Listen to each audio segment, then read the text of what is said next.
Environmental Protection Agency is supposed to be keeping our air and our water clean, not conducting surveillance and smear campaigns against independent scientists. And yet, in a News Nation exclusive, newly released emails show that is what was happening after the East Palestine train disaster in February of 2023. The target? An environmental scientist whose tests contradicted the EPA's narrative that there were no dangerous levels of toxins in the area. Local residents were told the official story. Their neighborhoods were safe, and some of those who dared to disagree found themselves in the EPA's crosshairs.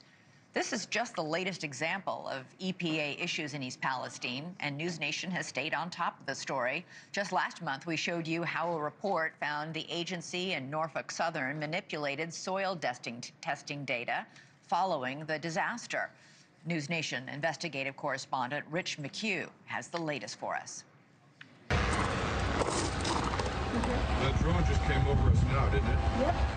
When environmental scientist Scott Smith began testing for toxins in East Palestine, drones were monitoring his movements. Someone was watching. Because months after the open burn of vinyl chloride and after the EPA told residents it was safe to come home, his test results showed exactly the opposite. Smith found extremely elevated levels of dioxins in the soil in East Palestine. In the spring of 2023, after we reported Smith's findings, and former EPA Administrator Judith Enck said the EPA should pay attention to Smith's test results. His work should encourage the U.S. Environmental Protection Agency now to go and grab some other filters and do similar testing and analysis. But that's not what happened. Instead, EPA emails show the agency began collecting Smith's personal information, tracking his movements, distributing his whereabouts to more than 50 EPA employees. They even circulated photos of his dog. It's troubling because this is a matter of transparency and truth and protecting public health. What the EPA seems to have done here in East Palestine is they were more interested in controlling the narrative and controlling what was going out to the community, from the community and back to the community. They were definitely controlling the narrative of nothing to see here, no long-term health impact. Smith continued to test on over 30 trips to East Palestine. RFK Jr. met with him in East Palestine and called him an extraordinary advocate for the people. Smith says taxpayer dollars should be spent on testing, not surveilling him. They don't want to look for the full spectrum of chemicals that I look for. And instead of sitting down with me and having a dialogue for the benefit of the community, they launched this, smear and campaign and undermining it. It's, it's pretty clear in their own words. They're clearly not serving the community they're supposed to protect.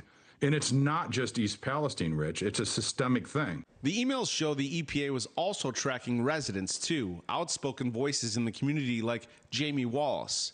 She was included in some of the agency's weekly social listening reports. They tried to control this narrative and act like none of us had any long-term health risk, and we're not stupid. We see it. We feel it. The EPA said in a statement, "We are very concerned by claims that have come to light over the past few months.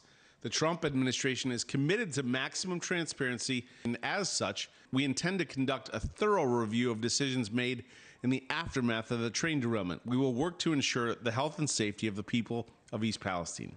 Wallace says that's not good enough. She has a message for the current administration. I say it's never too late to try to right a wrong.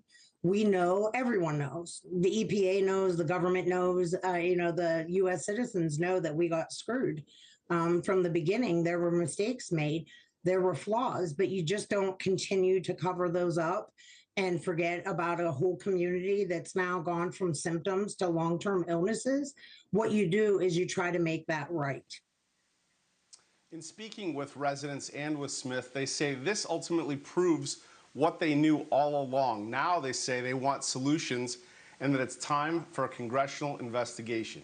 Elizabeth? All right, Rich McHugh, thanks so much. Coming up on America's fastest growing cable channel, from ossobuco to tofu burgers, all because of a tick? Yes, it's true. One bite from this tiny little menace could make you deathly allergic to meat. I'll speak live to a woman who was diagnosed with the little-known disease called alpha-gal syndrome next. And remember, you can download our News Nation app for the latest news and top stories of the night.